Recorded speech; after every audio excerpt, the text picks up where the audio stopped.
poder acompañarlos nuevamente esta tarde y que sea el Señor ayudándonos en todo.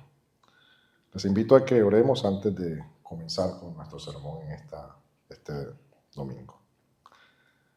Dios del cielo y de la tierra, gracias te damos en Jesucristo, tu Hijo, nuestro Señor. Gracias por este tiempo, por este espacio, Señor. En este día tuyo, día del Señor, día en que como iglesia podemos adorarte, exaltarte. Gracias por la presencia de tu Espíritu Santo en medio nuestro, por las alabanzas, por los cánticos, Señor, sobre todo por nuestros hermanos que estamos aquí congregados, los cuales nos has amado a cada uno de nosotros, entregando tu vida, Señor, y permitiéndonos estar aquí juntamente con tu Espíritu. Háblanos en esta tarde, Señor, instrúyenos, queremos conocerte, queremos saber más de ti, de tu obra, de lo que tú has hecho, Señor, de lo que tú continuarás haciendo. Háblanos, Dios del cielo y de la tierra, te lo pedimos en Cristo Jesús nuestro Señor. Amén. Amén. Bueno, hermanos, les invito a abrir nuestras Biblias en la primera carta del apóstol Juan, capítulo 1, versículos del 1 al 4. Dice las Escrituras, primera carta de Juan, capítulo 1, versículo del 1 al 4.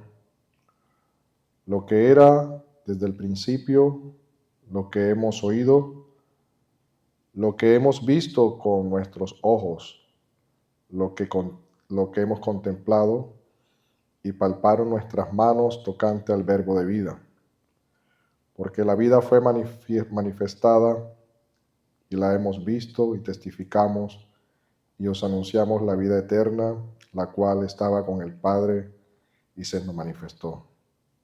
Lo que hemos visto y oído, eso os anunciamos, para que también vosotros tengáis comunión con nosotros, y nuestra comunión verdaderamente es con el Padre y con su Hijo Jesucristo. Estas cosas os escribo para que vuestro gozo sea cumplido. En esta tarde, hermano, estaremos hablando de la encarnación del Hijo de Dios. Y este va a ser nuestro texto base, la primera carta de Juan. Y en estos 4 versículos nosotros podemos ver 3 enseñanzas. El versículo 1 podríamos hablar o nos habla acerca de la preexistencia del Hijo de Dios, lo que era en el principio o lo que era desde el principio. Del versículo 2 vamos a estar hablando del sermón hoy, que es la encarnación del Hijo de Dios. Y el versículo 3 y 4 nos da otra enseñanza, que es el mensaje del Hijo de Dios. Pero solamente nos vamos a centrar en el versículo 2. Y es donde vamos a limitar nuestro sermón en esta mañana con relación a la encarnación del Hijo de Dios. Y el versículo 2 comienza diciendo, porque la vida fue manifestada. Habla de la vida y habla que esa vida fue manifestada. Y podríamos comenzar preguntándonos, ¿cuál es esa vida? Y creo que sería una pregunta más retórica, porque cada uno de nosotros sabemos que esa vida fue el Señor Jesucristo. Pero dice el Evangelio de Juan, capítulo 1, versículo 4. Comienza el capítulo diciendo, en el principio era el verbo era con Dios y el verbo era Dios. Todo era en el principio con Dios. Todas las cosas por Él fueron hechas y sin Él nada de lo que ha sido hecho fue hecho. Y dice el versículo 4, en Él estaba la vida. Y la vida era la luz de los hombres. hablando del Señor Jesucristo como Dios y que Él es la vida. En Él estaba la vida. Y Juan está diciendo que todas las cosas por Él fueron hechas, fueron creadas. Ahora vemos otro texto que es Colosenses capítulo 1, versículo 16,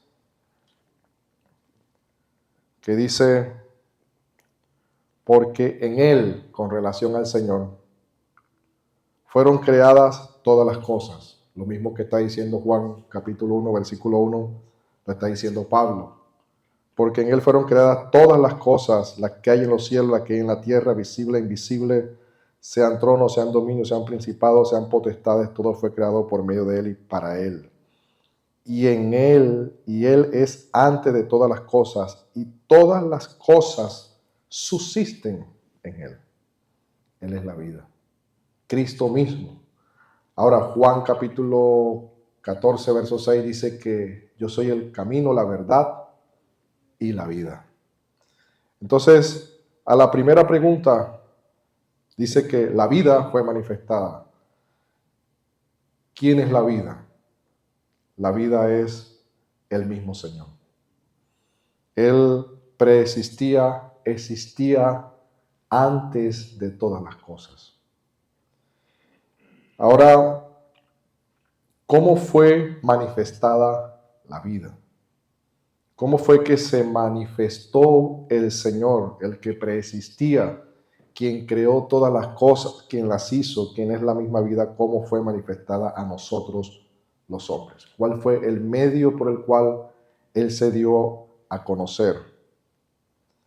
Ahí mismo el Evangelio de Juan, capítulo 1, versículo 14, dice que aquel verbo fue hecho carne y habitó entre nosotros.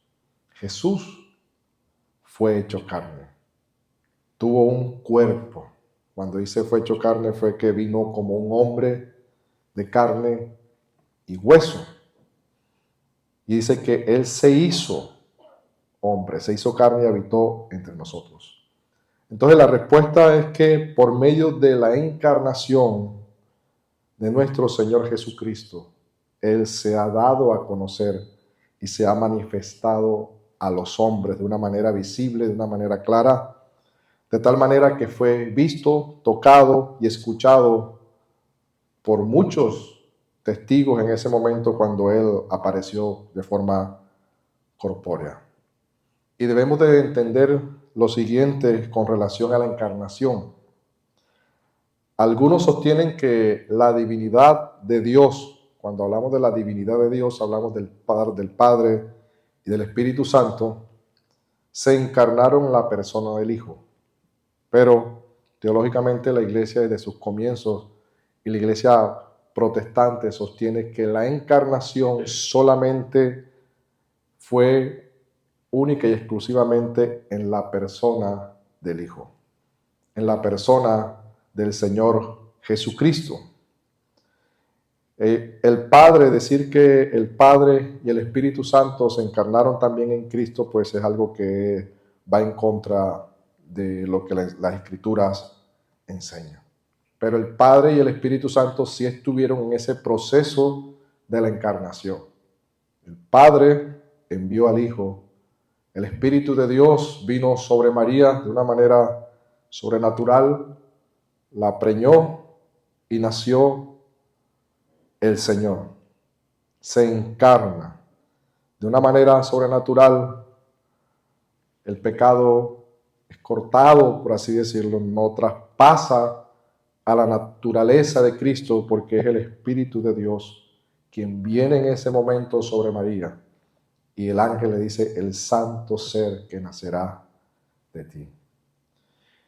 Y hermano, ¿qué entendemos ahora por encarnación? No reencarnación, no encarnación. Y encarnación es literalmente hacerse carne o tomar carne. El Señor Jesucristo, la segunda persona de la Trinidad, Él se hace hombre.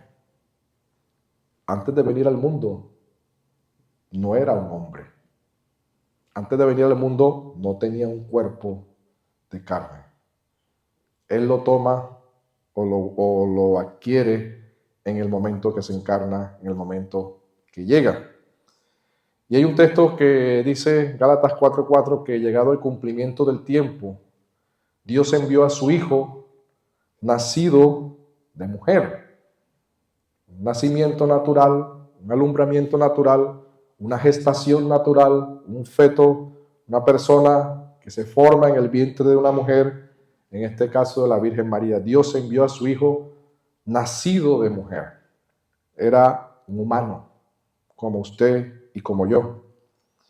Y hay otro texto que es en hebreo que dice que por lo cual entrando en el mundo, dice, sacrificio y ofrenda no quisiste, mas me preparaste cuerpo. El Padre le preparó un cuerpo a su Hijo. Y Él, por medio de una mujer, en este caso la Virgen María, llegado el cumplimiento del tiempo, vino a este mundo. Se dejó ver, se dejó mostrar. Y dice las Escrituras que se despojó a sí mismo, tomando forma de siervo, hecho semejante a los hombres. Y estando en la condición de hombre, se humilló a sí mismo. Dios, el Hijo, un ser espiritual, incorpóreo, fue hecho carne, materia, hecho hombre, llegando a existir en el tiempo con un cuerpo. Y hermano, esto es lo más maravilloso. El ser que preexistía como el Hijo es el mismo que se encarna.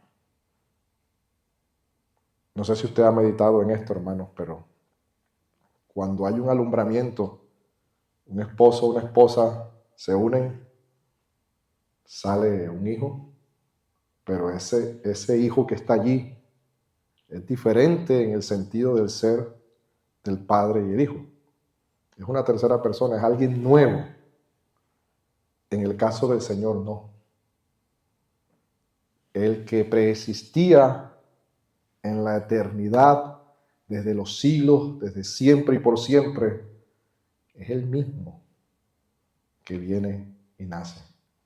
No es que en la gestación de María en su vientre se sale otra criatura diferente al que existía anteriormente. No es alguien diferente al que preexistía desde antes.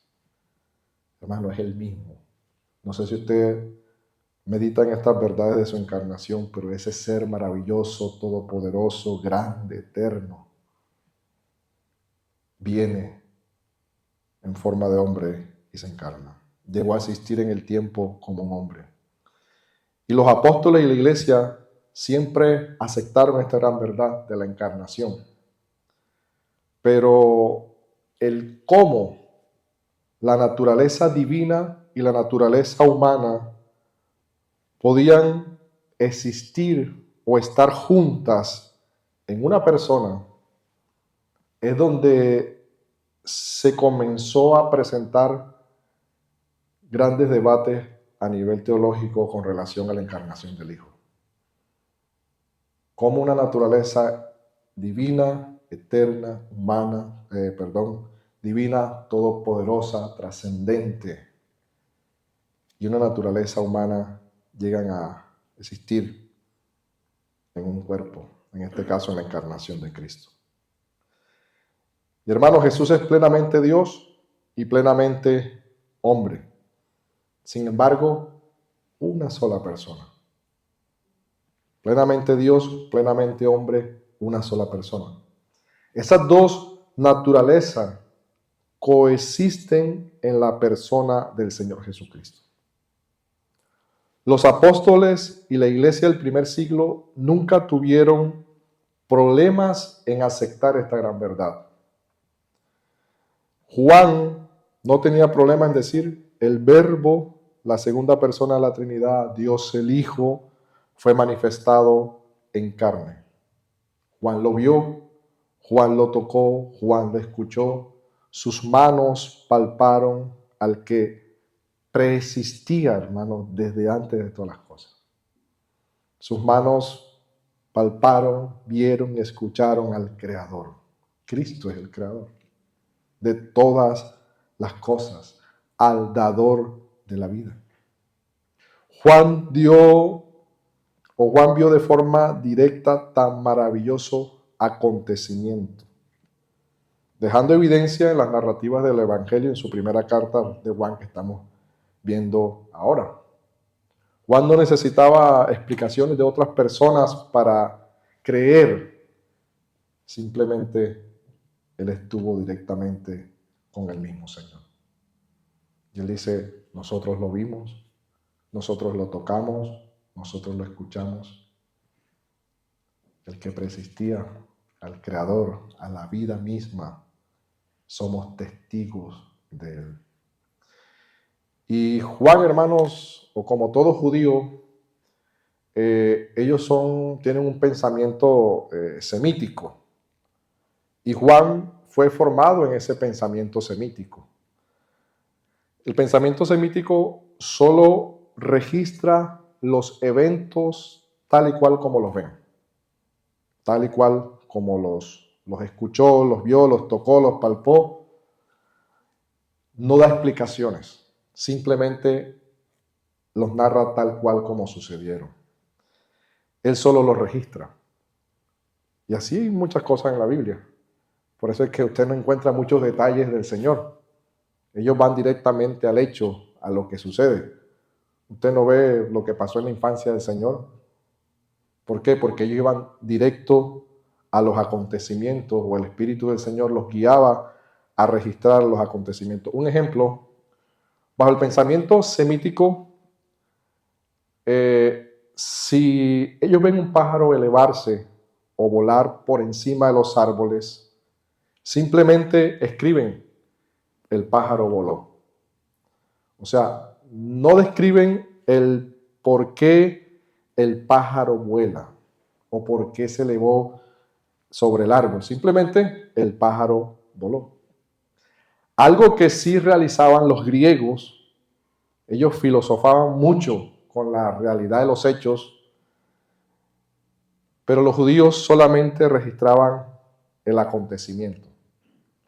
Los griegos podían filosofar y decir, oh, el pájaro voló porque tiene dos alas, porque por la fuerza de la gravedad se impulsa y eso permite que sus dos alas se levanten, su cuerpo, su aerodinámica, y le permite escalar hasta el árbol y todo. Ellos narran todos los detalles. El pensamiento semítico no, el pensamiento semítico dice, voló. Y hermano, eso sí, usted lo ve también registrado en las Escrituras, al grano, a lo que van.